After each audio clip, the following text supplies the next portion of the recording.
ఇప్పుడు చర్చ ఎక్కడ స్టార్ట్ అయిందంటే నీళ్ళు ఎత్తిపోయాలి అని మీరు అడుగుతున్నారు. సో వీళ్ళే కదా మేడిగడ్డని వద్దు అని చెప్పింది, రిపోర్ట్ ఇచ్చింది వీళ్ళే కదా, మరి రిపోర్ట్ ఇచ్చిన వాళ్ళు ఇప్పుడు నీళ్ళు ఎత్తిపోయామని ఎట్లా చెప్తారు వీళ్ళు? సరే, మేము చెప్తున్నదండి, ఈ రోజు మేడిగడ్డ అది ఆ ప్రాజెక్టు తప్పు ఒప్పుల గురించి పోలేదు, గ్రౌండ్ రియాలిటీస్ మీద ఎల్నినో యొక్క ప్రభావం వలన జూన్ మొత్తంలో ఒక వర్షం లేదు, జూలై కూడా సగానికి అయిపోవచ్చింది. అసలు రైతాంగానికి అసలు సాగునీరు అంటే మొత్తం తెలంగాణలో ఉన్నటువంటి అన్ని నదులలో ఏ నది కూడా ప్రాంతం లేదు, ఒక ప్రాణి అయితే ఒక ప్రాణంతో ఉన్నది. అది మేము 9th రోజు రిపోర్ట్ ఇచ్చే నాటికి 1,25,000 క్యూసెక్లు ప్రవాహం ఉన్నది. కాబట్టి మా మీద కూడా ఏంటంటే రైతు సంఘాల నాయకులు కానీ వీళ్ళందరూ ఫోన్ చేసి ఓన్లీ రాజకీయ నాయకులు మౌనంగా ఉండడు ఏందని మా ఇంజనీరింగ్ ఫ్రాటర్నిటీని మాకు రోజు ఫోన్లు.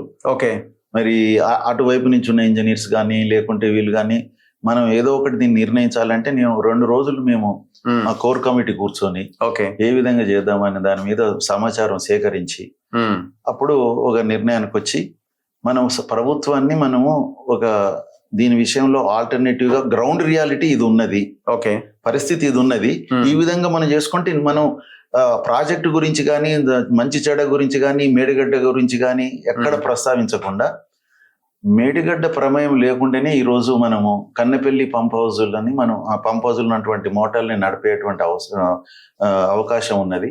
దానికి కావాల్సినటువంటి మినిమం డ్రాడౌన్ లెవెల్ ఉన్న 93.5 మీటర్లు ఉన్నట్టయితే సరిపోతుంది. ఇప్పుడున్నట్టు ప్రవాహం యొక్క లెవెలే 97.5 ఉన్నది, అంటే 4 మీటర్లు ఎక్కువనే ఉన్నది. కాబట్టి కన్నెపల్లి పంప్ హౌస్ వరకు అయితే ఏం ప్రాబ్లం లేదు, చేసుకోవచ్చు అని చెప్పేసి అదొకటి చెప్పి, దాని తర్వాత మనకున్న ప్రాబ్లం వల్ల అన్నారం సుందిల్ల బ్యారేజ్, ఆ అన్నారం సుందిల్ల బ్యారేజ్లని నేషనల్ డ్యామ్ సేఫ్టీ అథారిటీ వాళ్ళు ఇంపౌండ్ చేయకూడదు అని చెప్పారు. వాళ్ళు చెప్పింది ఏంటి, సేఫ్టీ మెజర్ గా చెప్పారు మనకు, దానికి ఏదో సీపేజీలు ఉన్నాయి కదా వాటి అన్నిటిని కంట్రోల్ చేసిన తర్వాతనే ఇంపౌండ్ చేయండి అని చెప్పారు. చెప్పినప్పుడు అదొక మనము వాళ్ళు ఏమన్నారు, దీన్ని రిపేర్ చేసి దాన్ని టోటల్ గా రిహాబిలిట్ చేసిన తర్వాతనే మీరు వాడుకోమని అన్నారు. అట్లా చేయకుండా దీన్ని ఇంపౌండ్ చేయడం వలన ఇంకా సీపేజ్ ఎక్కువైపోయి దాని ప్రమాదంగా జరిగే అవకాశాలు ఉంటాయని వాళ్ళు హెచ్చరించారు. అది వాళ్ళ ధర్మం, అది నేషనల్ డ్యామ్ సేఫ్టీ అథారిటీ ఉన్నదే దానికి. కానీ మనం అది చేయకుండా ఈ వాళ్ళ మాట ఇది అన్నారు అని చెప్పేసి కూర్చుంటే కాదు కదా. కాబట్టి మనం ఇప్పుడున్న పరిస్థితులలో, ఎమర్జెన్సీలో ఉన్నటువంటి పరిస్థితులలో మేమేం చెప్పామంటే, మనం టోటల్ గా మనం దాన్ని నింపడం లేదు, ఏ లెవెల్ కు నింపితేనట్టయితే ఆ నుంచి మళ్ళీ తిరిగి మనం లిఫ్ట్ చేయగలుగుతాము. ఇప్పుడు ఒక అన్నారం రిజర్వాయర్, అన్నారం బ్యారేజ్ ఉంది అనుకోండి, అది 11 TMCల కెపాసిటీ, 10 పాయింట్ సంథింగ్.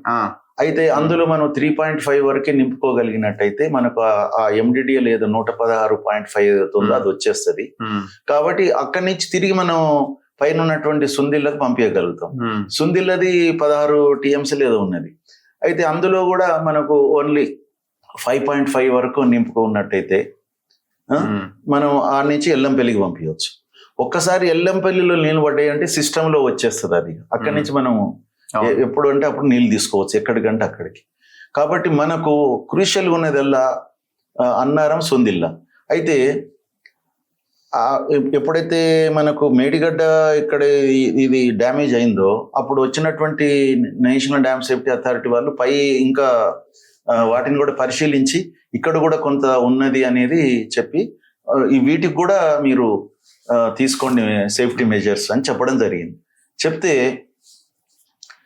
అసలు గమ్మత్ ఏంటంటే అప్పుడున్నటువంటి ENC గారు మరి ఏం చేశారంటే, ఇవి సీపేజ్ ఉంది కదని చెప్పి గ్రౌటింగ్ చేయించారు వారు 24లో. అదే ఇప్పుడు ఆ గ్రౌటింగ్ చేసిన దాన్ని కూడా NDSA చాలా సీరియస్ అయింది అన్నది కదా అనిల్ కుమార్ గారు కదా అప్పుడు ఉన్న ENC.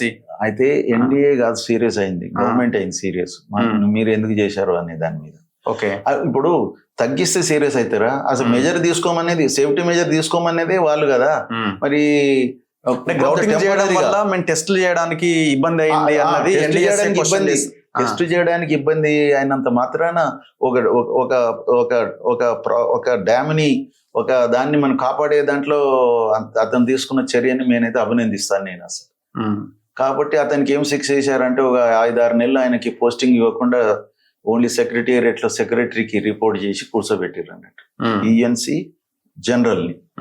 సరే అది అయింది. సరే ఇప్పుడు అది ఆ ప్రాబ్లము కొంత తగ్గినది ఇప్పుడు. కాబట్టి మనం ఏమంటున్నామంటే ఇప్పుడు ఒక 8.8 అవుట్ ఆఫ్ 27లో ఒక 8.8 టీఎంసీలే మనం నిల్వ చేసి దాని తర్వాత మనం ఎల్లంపల్లికి తీసుకుపోగలుగుతాం కదా.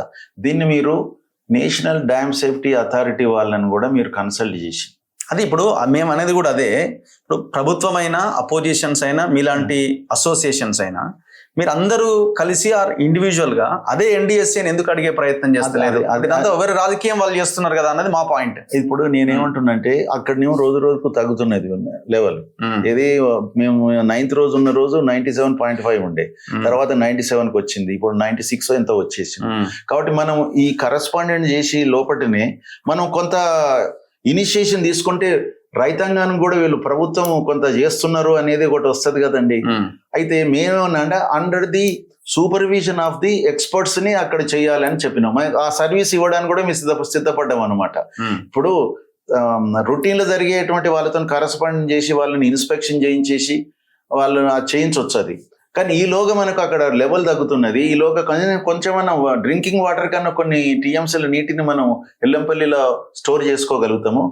మేమేమన్నా అంటే ఈ 2 రిజర్వాయర్ల దగ్గర కూడా ఎక్స్పర్ట్స్ ని మీరు రాత్రింబగలు పెట్టేసేసి ఎన్ఎండిసి తరఫున, మన నేషనల్ డ్యామ్ సేఫ్టీ వాళ్ళ తరఫున కానీ, స్టేట్ గవర్నమెంట్ కానీ, రిటైర్డ్ ఇంజనీర్లు కానీ వాళ్ళు అక్కడ ఉండి మనకున్నటువంటి ఇంకోటి ఇంపౌండ్ చేస్తేనే మనకు సిపిఐ ఏమవుతుందో తెలుస్తుంది, ఎంత అవుతుంది అనేది. అది ఏమన్నా పర్మిసిబుల్ లిమిట్లు ఉన్నదా, ఎక్కువ ఉన్నదా మనం చూసుకుంటూ ఉండి డే అండ్ నైట్.